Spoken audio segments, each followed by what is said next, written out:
Bukan cuma makanan, minuman itu juga punya pengaruh yang sangat besar ke kesehatan kita. Dan buat kamu yang concern dengan kesehatan, hindari minuman-minuman ini setelah usia 40 tahun. Simak setelah yang satu ini.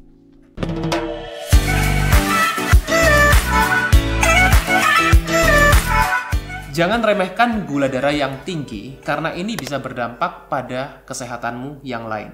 Gula darah yang tinggi itu bukan hanya karena makanan atau minuman yang manis. Kalau kamu sudah nggak makan yang manis-manis atau minum tanpa gula, kemudian gula darahnya masih tinggi, itu artinya ada yang salah dengan tubuhmu. Dan kemungkinan besar itu terjadi karena apa yang kamu konsumsi setiap hari. Masalah gula darah itu memang terlihatnya mudah, tapi faktanya jauh lebih kompleks dari itu. Karena penyebab gula darah yang tinggi itu setiap orang berbeda-beda.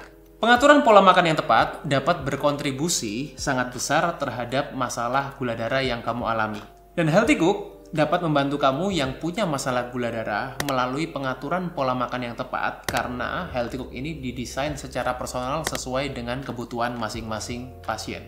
Untuk kamu yang ingin tahu lebih detail soal Healthy Cook, kamu bisa langsung kunjungi Instagramnya @healthycookstore, atau kamu juga bisa kunjungi link di bawah ini. Mari kita lanjut videonya.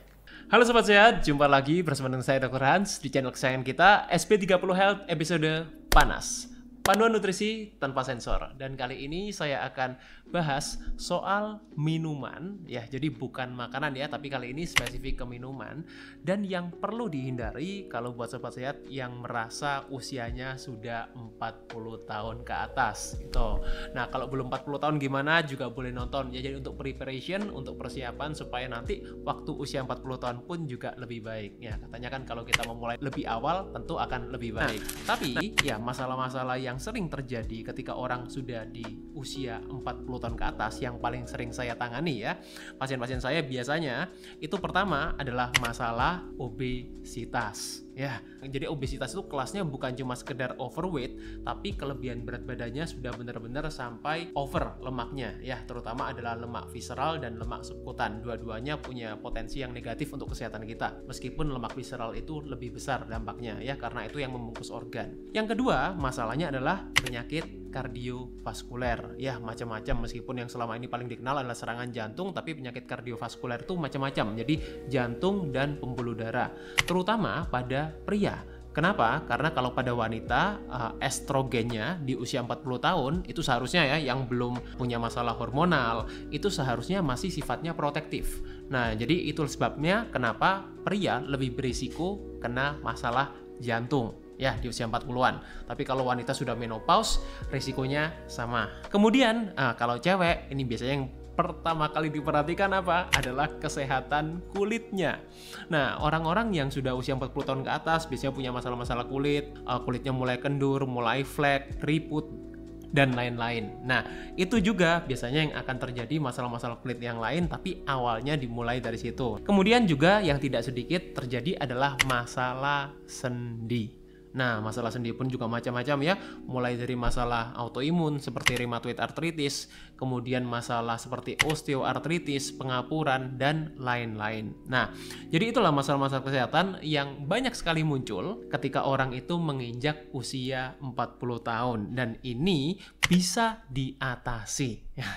Orang itu paling sering bertanya, bukannya udah normal dok? Ya, kalau kita udah menua, kemudian metabolisme kita turun, ya makanya terjadi peningkatan berat badan, kemudian terjadi masalah-masalah metabolik dan lain-lain.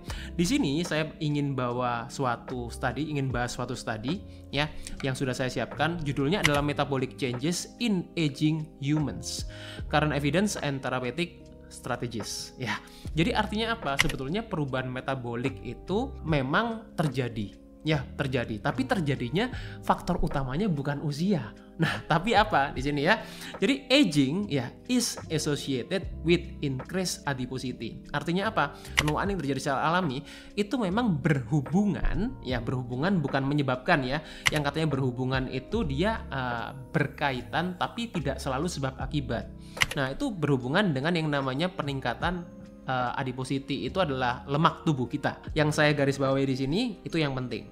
older adults, ya, jadi orang yang usianya itu makin tua, ya, dan mereka itu menjaga gaya hidup sehat dan mencegah penumpukan lemak yang berlebihan, nah itu justru menjauhkan mereka dari masalah-masalah metabolik dan resistensi insulin. Yang sering dengar penjelasan saya resistensi insulin pasti udah paham. Dan itu yang berhubungan dengan penuaan. Ya, jadi yang berhubungan dengan penuaan itu apa? Adalah masalah metabolic syndrome dan resistensi insulin yang diakibatkan karena apa? Karena penumpukan lemak dan gaya hidup yang tidak sehat. Ya, jadi bukan karena usianya sendiri, meskipun usia ini berhubungan karena apa? Karena ya tentu makin orang usia, kesempatan mereka untuk terpapar terhadap masalah-masalah itu makin besar. Tapi untuk orang-orang yang tua, yang menjaga mereka gaya hidupnya sehat, kemudian mereka juga tidak masa lemaknya tidak berlebihan, tentu mereka akan sangat berbeda dan tidak mengalami penuaan yang sama masalahnya dengan orang-orang yang tidak menjaga pola hidupnya. Terus apa sih dok yang sebenarnya terjadi setelah usia 40 tahun? Ya, kalau memang bukan orang jadi penyakitnya makin numpuk, ya apa yang sebenarnya terjadi? Nah, jadi kalau sesuai dengan studi yang tadi saya bawakan, terjadi peningkatan berat badan, memang wajar. Nah, tapi peningkatan berat badannya itu tidak signifikan, ya bukan kita meningkatnya 5 kilo dalam waktu 1 bulan, ya tapi terjadi peningkatan berat badan itu normalnya adalah 0,3 sampai 0,5 per tahun. Nah, jadi kalau peningkatannya 0,3 atau 0,5 kilo lah per tahun itu masih sangat wajar ya, karena memang itu terjadi yang namanya kita perubahan komposisi tubuh di dalam tubuh kita. Kemudian terjadi peningkatan body fat 1% per tahun. Ini yang wajar ya, yang wajar seperti itu. Kalau meningkatnya lebih dari itu, nah berarti pola hidupnya yang perlu dicek. Kemudian terjadi penurunan fungsi mitokondria. Itu sebabnya kenapa waktu udah makin menua, level energi kita makin menurun, karena mitokondria itu adalah powerhouse atau pabriknya energi lah di dalam tubuh kita. Gitu. Jadi kalau fungsinya menurun, otomatis memang kita punya level energi yang lebih rendah. Tapi ini juga bisa disiasati dengan kita melatih kita punya mitokondria. Caranya gimana? Nanti akan saya bahas di lain waktu. Bisa tulis di kolom komen buat yang tertarik. Kemudian yang keempat adalah peningkatan perlemakan hati atau yang kita kenal dengan istilah adalah fatty liver. Nah, itu memang terjadi ketika usia 40 tahun akan lebih rentan. Ya, tapi juga bisa dihindari. Kemudian juga terjadi peningkatan radang yang ditandai dengan beberapa marker peradangan di dalam tubuh kita. Ya, jadi biasanya kita bilang interleukin 6 ya, kemudian TNF alpha dan lain-lain. Memang terjadi peningkatan radang juga ya, ketika orang itu sudah usia 40 tahun. Jadi beberapa poin yang saya jelaskan di sini itu memang normal terjadi, tapi bukan berarti ini jadi langsung menyebabkan penyakit. Karena apa? Karena sebetulnya hal-hal ini masih bisa kita hindari atau kita siasati dengan perubahan pola hidup. Kenapa sih pola hidup itu punya peranan yang besar? Ya, karena gini, saya selalu bilang bahwa ada hal-hal yang tidak bisa kita hindari, ada hal-hal yang bisa kita kontrol. Yang tidak bisa kita hindari apa? Ya, penuaan secara biologis itu memang tidak bisa kita hindari. Tapi namanya pola hidup itu yang bisa kita kontrol, dan itu punya faktor yang besar sekali, bahkan lebih besar daripada genetik. Apa sih? Ya, yang kita katakan lifestyle atau gaya hidup itu. Yang pertama adalah makanan dan minuman yang kita konsumsi, ya termasuk cemilan-cemilan, yaitu ya sama makanan minuman. Makanan sudah pernah saya bahas di video yang ini, jadi buat sobat sehat yang belum nonton, bisa nonton video yang sudah saya buat beberapa waktu yang lalu. Kemudian aktivitas fisik dan olahraga, tadi ingat ya, active lifestyle, ya artinya apa? Ada aktivitas fisik harian dan olahraga, itu juga sangat berpengaruh. Yang kemudian yang ketiga adalah kuantitas dan kualitas tidur. Dan yang terakhir tentunya adalah pengelolaan stres. Ini juga sangat berhubungan dengan kita punya kesehatan. Dan kali ini yang ingin saya bahas dulu adalah dari minumannya ya, karena saya udah pernah bahas yang makanan tadi. Nah, minuman apa sih dok yang perlu dihindari ketika orang itu sudah usia 40 tahun ke atas? Karena masalah-masalah kesehatan yang terjadi ini juga berhubungan dengan apa yang kita minum. Yang pertama, yang paling saya ingin highlight adalah susu kalsium. Ya, Nah, tapi kalau kita bicara apakah semua kalsium itu jelek? No, ya yang saya maksud di sini adalah susu kalsium yang difortifikasi. Karena susu sendiri sebetulnya sudah mengandung kalsium secara natural, secara alami. Tapi ketika difortifikasi, nah inilah yang seringkali menjadikan masalah. Bahkan ada suatu studi ya yang mungkin nanti saya bisa berikan, adalah suatu studi yang menyatakan bahwa orang yang kelebihan kalsium dari kalsium yang difortifikasi termasuk dari susu, ini bisa menyebabkan pengeroposan tulang atau fraktur di tulang pinggul juga. Nah itu sudah pernah saya bahas juga sebelumnya, nanti bisa saya tambahkan lagi kalau Sobat Sehat mau baca studinya, termasuk susu kedelai. Ya, meskipun susu kedelai ini juga punya masalahnya sendiri ya, karena kedelai mostly yang digunakan adalah kedelai yang GMO, di mana bukan masalahnya bukan dari GMO-nya sendiri, tapi dari paparan glyphosate. Ya, di mana glyphosate ini yang seringkali diberikan ke tanaman-tanaman GMO dan itu punya efek mengganggu keseimbangan hormonal, terutama adalah estrogen di dalam tubuh manusia. Jadi bukan fitoestrogen yang terkandung di dalam kedelai, tapi penyebabnya adalah karena glyphosate yang disemprotkan ke tanaman-tanaman GMO. Nah, inilah yang menyebabkan masalah keseimbangan estrogen di dalam tubuh kita. Mau cewek, mau cowok, sama aja masalahnya. Kemudian susu sapi juga ya, yang sudah difortifikasi. Kemudian juga susu formula, tentunya itu yang paling banyak beredar, terutama kalau kandungan kalsiumnya adalah kalsium karbonat. Itu yang paling sulit untuk dicerna di dalam tubuh kita. Dan itu yang bisa menyebabkan masalah-masalah gangguan di pembuluh darah juga. Ya, karena kalau kita bicara soal plak itu komposisinya juga salah satunya adalah kalsium, bukan cuma kolesterol. Yang kedua adalah minuman herbal tradisional, tapi yang siap minum. Ya, jadi kalau selama ini Sobat Sehat berpikir, wah beras kencur, sinom, kunyit asam, temulawak itu kan semuanya sehat dok. Betul, nggak salah. Tapi kalau kalian dapatkan yang siap minum, kandungannya sudah ada kandungan gula yang tinggi di dalamnya. Ya, kenapa kalau diberikan gula? Soalnya kalau nggak diberikan gula nggak enak minumannya. Sesimpel itu jawabannya. Nah, tapi kalau kalian hanya berpikir, oh yang penting adalah beras kencur sehat, sinom sehat, kunyit asam sehat. Tapi kalau diimbangi ya atau disertai dengan gula yang tinggi, ya tentu dalam arti ini tidak membuatnya menjadi baik. Yang ketiga adalah energy drink. Nah, energy drink ini macam-macam ya, saya nggak mau bilang mereknya merek apa. Nah, tapi yang perlu kalian cek sekali lagi adalah komposisinya. Ya, selain gula, apalagi biasanya pengawetnya, perisa sintetis, pengatur keasaman, pemanis buatan. Ya, mau saya sebutin semua. Dimana semuanya itu akan mengganggu fungsi liver dan ginjal kita untuk mendetoks. Nah, banyak sekali kan sekarang orang-orang di usia muda, saya juga punya banyak pasien yang usia 30-an sudah punya masalah gagal ginjal. Penyebabnya karena apa? Karena kebiasaan minum-minuman seperti ini. Bukan diminum sekali ya, tapi yang jadi problem adalah kebiasaannya. Kalau kita merasa butuh energi tambahan dan selalu konsumsi minuman-minuman berenergi seperti ini, nah itulah yang menyebabkan masalah-masalah kesehatan di kemudian hari, ya terutama ketika sudah di usia 40-an. Kemudian jus buah. Nah, buah bukannya sehat dok? Betul, buah itu sehat. Nah, tapi sekarang masalahnya kalau kalian konsumsi jus buah, bukan buah yang di blender ya. Jadi kategorinya jus itu apa sih? Kita sudah buang ampasnya, yang kita konsumsi hanya airnya saja. Nah, otomatis apa? Dalam satu gelas jus itu punya kandungan fruktosa yang tinggi. Karena apa? Karena untuk mendapatkan satu gelas jus apel itu dibutuhkan paling tidak 3 buah apel. Ya, di mana fruktosa yang didapatkan itu pasti berlebihan. Belum lagi dengan pola makan yang lain yang tinggi karbohidrat. Nah, itu tentu makin exaggerate ya, makin membuat kondisi kita punya liver itu kewalahan untuk menampung fruktosa yang berlebihan. Nah, kalau jus buah kemasan, ya udah jelas ya, nggak usah dibahas, itu udah pasti nggak baik. Nah, karena apa? Karena yang konsentrat buah itu tentu dia punya dampak yang lebih besar ke kita punya liver. Dan yang terakhir adalah minuman kesehatan modern. Jadi mau bilang mulai dari kolagen lah, kemudian minuman-minuman instan sekalipun itu wedang jahe. Ya wedang jahe kan sehat dok ya, sekarang banyak wedang jahe instan.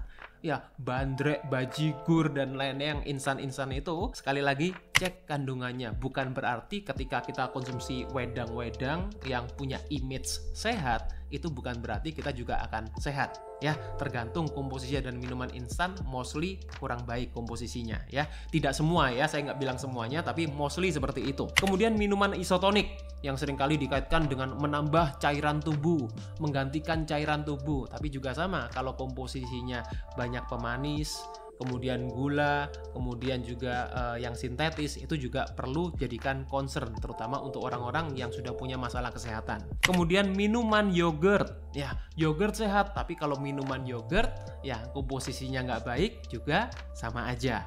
Kopi dan teh instan. Nah, saya selalu bilang gini, minum kopi, minum teh nggak apa-apa dok, boleh, nggak masalah. Ya, tapi kopi yang mana dulu? Teh yang mana dulu? Kalau kita dapetin kopi yang instan, teh yang instan, saya hampir tidak menemukan, lebih tepatnya belum menemukan ketika saya searching di minimarket, supermarket, kopi dan teh yang instan itu tidak mengandung gula, tidak mengandung yang bahan-bahan sintetis lainnya, saya belum menemukan. Jadi kalau mungkin ada sobat sehat yang menemukan, bolehlah share di kolom komen. Tapi saya sendiri tidak menyarankan, tapi kalau sobat sehat mau konsumsi kopi yang alami, teh yang alami, silahkan. Sebaliknya, apa nih? Ya, kalau udah kita menghindari minuman-minuman itu, terus yang boleh diminum apa? Nah, di sini ya, yang boleh diminum saya berikan 5 juga di sini. Yang pertama, sobat sehat yang bosan minum air putih, minum air mineral, minum air murni gitu ya, kita bisa konsumsi infused water. Karena kalau air mineral, air putih, air murni kan semuanya udah ngerti lah kalau itu baik ya. Nah, tapi kalau sobat sehat bosan minum minuman itu, bisa konsumsi infused water. Itu bisa memberikan kita suatu kesegaran yang alami tanpa masalah-masalah dan efek samping yang tadi. Yang kedua adalah kopi hitam dari biji asli. Itu yang saya sarankan. Jadi yang kita buat studi selama ini, yang kopi yang punya banyak manfaat kesehatan jantung, kesehatan liver, kesehatan ginjal, punya efek antioksidan, itu kalau kopinya berasal dari biji kopi asli. Biji kopinya apapun terserah, tapi jangan dapatkan dari kopi instan. Kalau kopi tubruk pun itu kan juga kurang bermanfaat sebetulnya. Ya, dapatkan dari biji asli kalau kalian mau mendapatkan manfaat kesehatannya. Kemudian teh hijau dari daun yang asli. Nah, saya sarankan jangan pakai ini ya, yang teh celup seperti itu. Dapatkan dari daun asli ya, karena bagnya itu juga punya risiko kesehatan. Jadi lebih baik kalau kalian mau konsumsi teh, buat sendiri dari daun yang asli, karena teh hijau itu yang paling banyak di ini ya, dibuat studi, punya banyak manfaat kesehatan juga, EGCG-nya, polifenolnya ya, dan lain-lain. Itu yang punya banyak manfaat kesehatan. Yang keempat, probiotik alami, tapi juga cari yang tanpa tambahan gula. Atau misalnya kalau seperti kombucha, cari yang sudah benar-benar gulanya dimakan habis sama bakterinya. Itu yang paling ideal seperti itu.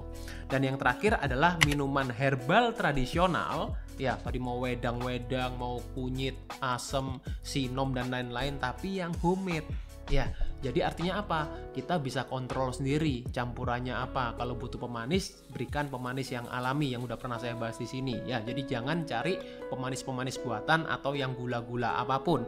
Itu yang membuat dampak atau manfaat kesehatannya itu jadi berkurang ya, atau justru menimbulkan masalah kesehatan yang lain ya. Jadi semoga sampai sini sobat sehat bisa paham ya, bahwa minuman itu juga berperan sangat penting untuk kesehatan kita. Kalau selama ini orang yang saya udah jaga makan, oke, terus minumannya gimana ya, itu ya, terutama ketika orang udah di usia 40 tahun ke atas, tentu risiko kesehatan makin tinggi dan kita lebih penting untuk menjaga kesehatan kita. Terima kasih, semoga bermanfaat. Stay fit and stay healthy. See you. Nah, minuman apa sih dok yang perlu dihindari ketika orang itu sudah usia 40 tahun ke atas? Yang pertama, yang paling saya ingin highlight adalah susu kalsium. Ya, nah tapi kalau kita bicara apakah semua kalsium itu jelek? No, ya, yang saya maksud di sini adalah susu kalsium yang difortifikasi. Yang kedua adalah minuman herbal tradisional, tapi yang siap minum. Ya, yang ketiga adalah energy drink. Nah, energy drink ini macam-macam ya, saya nggak mau bilang mereknya merek apa, nah, tapi yang perlu kalian cek sekali lagi adalah komposisinya. Ya, kemudian jus buah. Nah, buah bukannya sehat, Dok. Betul, buah itu sehat. Nah, tapi sekarang masalahnya kalau kalian konsumsi jus buah, bukan buah yang di blender ya. Jadi kategorinya jus itu apa sih? Kita sudah buang ampasnya, yang kita konsumsi hanya airnya saja. Dan yang terakhir adalah minuman kesehatan modern. Jadi mau bilang mulai dari kolagen lah, kemudian minuman-minuman instan sekalipun itu wedang jahe. Ya, wedang jahe kan sehat, Dok ya. Sekarang banyak wedang jahe instan. Ya,